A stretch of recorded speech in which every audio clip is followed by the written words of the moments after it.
పిత పుత్ర పవిత్ర ఆత్మ నామమున ఆమేన్. అందరికీ వందనాలు. క్రీస్తు ప్రేమ జల్లులకు స్వాగతం. ప్రియమైనటువంటి క్రైస్తవ సహోదరి సహోదరులారా,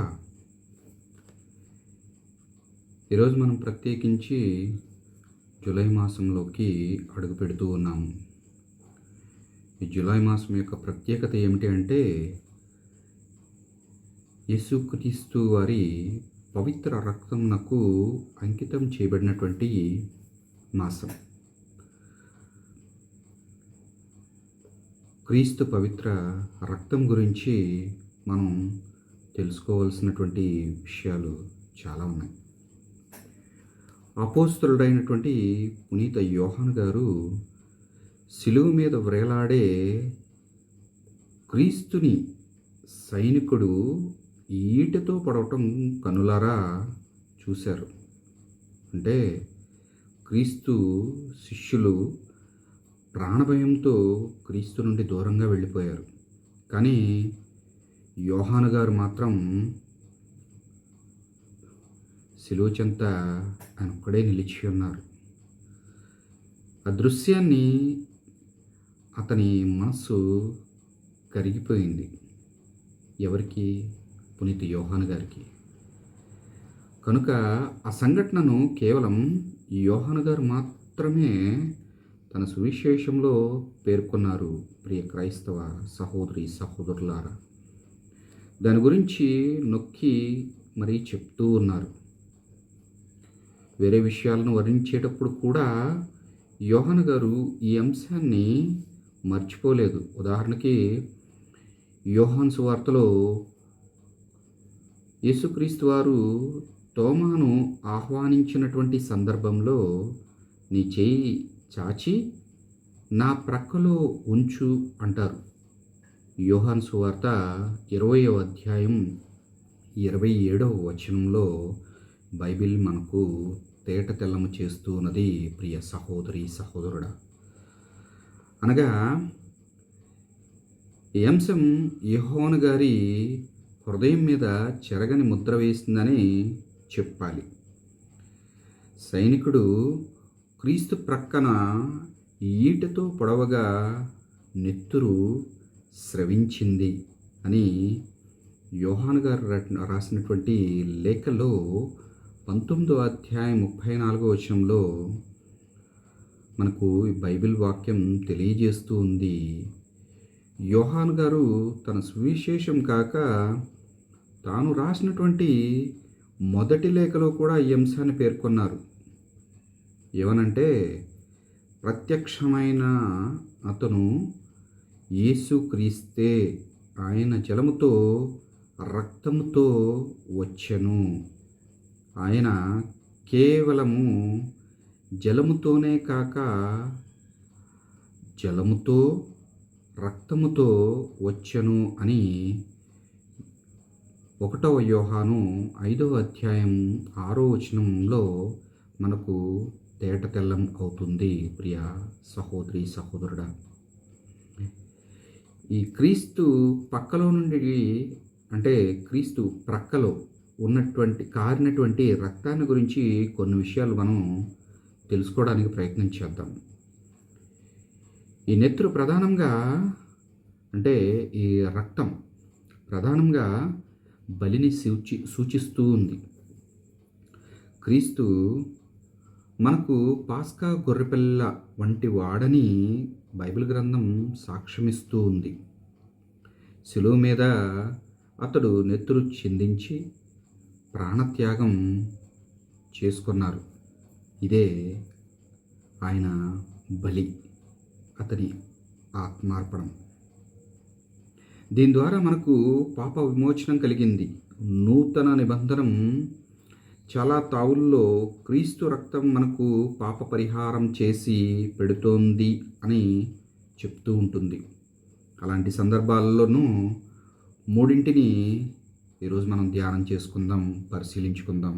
ప్రియ సహోదరి సహోదరుడా, మొదటిగా క్షయ వస్తువులైనటువంటి వెండి బంగారములను ఆ బంగారముల వలన మీకు విమోచనము లభించలేదు. నిర్దోషమును నిష్కళంకమునైన గొర్రెపిల్ల వంటి వాడగు క్రీస్తు అమూల్య రక్తము ద్వారా మీకు విమోచనం లభించింది అని 1 పేతురు 1వ అధ్యాయం 18వ వచనం నుండి 19వ వచనంలో మనకు తేటతెల్లము చేస్తూ ఉంది. పూర్వం బానిసల యజమానులకు వెండి బంగారాలు చెల్లించి ఆ బానిసలను బానిసత్వం అంటే వారి దాస్యం నుండి విడిపించేవాళ్ళు. మనం పాపం ద్వారా పిశాచానికి బానిసలై ఉన్నప్పుడు క్రీస్తు నశ్వర వస్తువులైనటువంటి వెండి బంగారాల ద్వారా మనను విడిపించలేదు. మరి తన పవిత్ర నెత్తుటి ద్వారా అతడు మనలను పాపదాస్యం నుండి విడిపించారు. ఆ నెత్తురు అమూల్యమైనది, అనగా విలువ కట్టరానిది. అతడు నిర్దోషి, నిష్కల్మషుడు, అనగా మహాపవిత్రుడు, దేవుని కుమారుడు. అతని నెత్తురు ఎంత పవిత్రమై ఉండాలి! అలాంటి నెత్తురు మనకు విమోచనం కలిగించింది.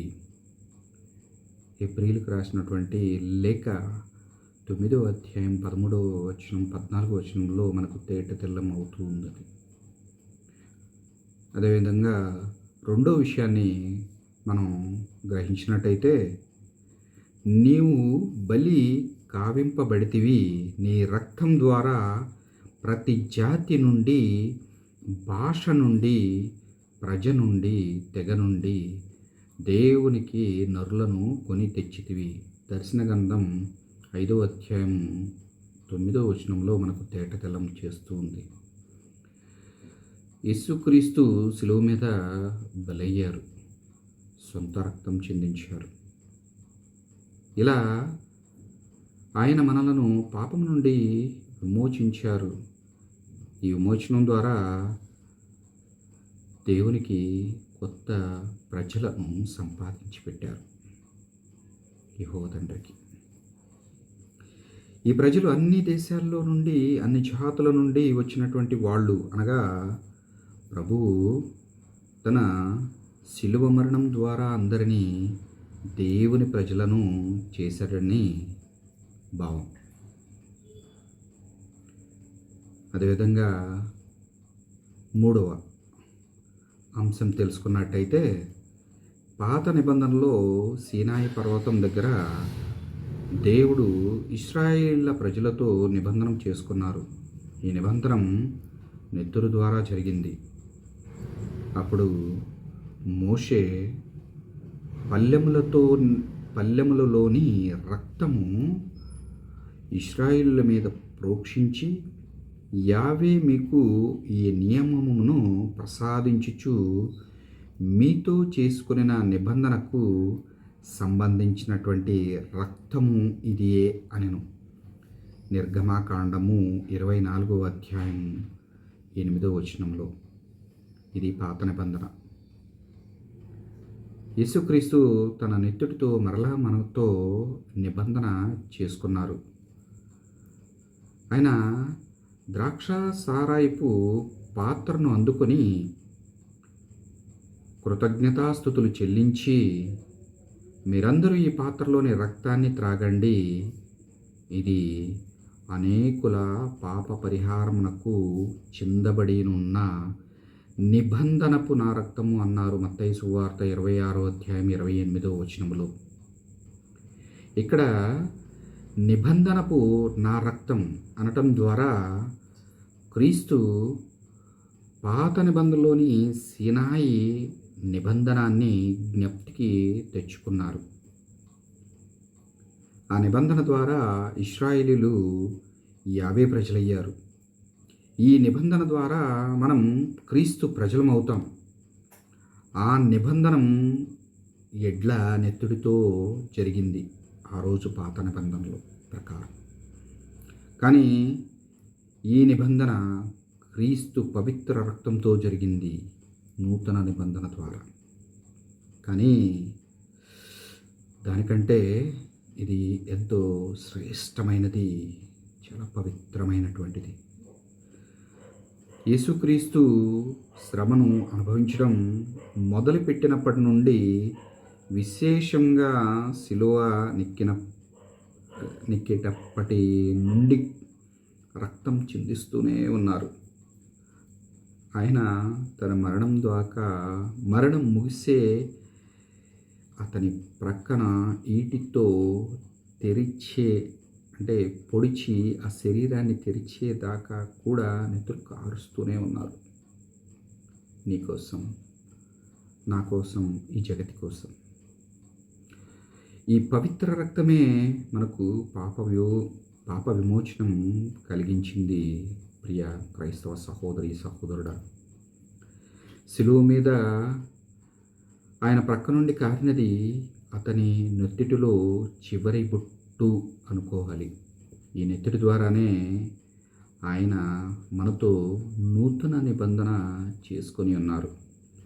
ఈ విధంగా రక్షణ చరిత్రలో యేసుక్రీస్తు పవిత్ర రక్తమునకు ఎంతో ప్రాముఖ్యత కలదు. మన ఈ శ్రీసభ పితరులు, కథోలికులు, వేద పండితులు, పునీతులు క్రీస్తు పవిత్ర రక్తం గురించి మనకు ఎన్నో సందర్భాల్లో, ఎన్నో చోట్ల, ఎన్నో మీటింగుల్లో కూడా మనకి బోధించి ఉన్నారు. అనేక మంది రచనలు రచించారు. క్రీస్తు ప్రక్కలో నుండి నీరు, రక్తం స్రవించినప్పుడు కథోలిక శ్రీసభ దివ్య సంస్కారాలు ఉద్భవించినట్లు శ్రీసభ బోధనల ద్వారా మనకు తేటతెల్లమవుతుంది, తెలుస్తూ ఉన్నది. క్రీస్తు ప్రక్కలో కారినటువంటి రక్తము పవిత్ర దివ్య బలి పూజలోని క్రీస్తు పవిత్ర రక్తమును సూచిస్తూ ఉంది. ఈ క్రీస్తు రక్తము ఆరాధనకు స్తుతి పాత్రమని మన కథోలిక శ్రీసభ తెలియజేస్తూ ఉన్నది. యూదులు రక్తంలో ప్రాణం ఉందని బలంగా నమ్ముతూ ఉంటారు. అలాగే యేసుక్రీస్తు పవిత్ర రక్తమునకు మనందరినీ రక్షించు శక్తి ఉన్నది అని, అదేవిధంగా వ్యాధులతో బాధపడుతున్నటువంటి వారిని, మన కుటుంబాలను క్రీస్తు పవిత్ర రక్తమునకు అంకితం చేద్దాం. అందరి కొరకు ప్రార్థన చేద్దాం. క్రీస్తు రక్తమే జయం. పిత, పుత్ర, పవిత్రాత్మ నామమున ఆమేన్.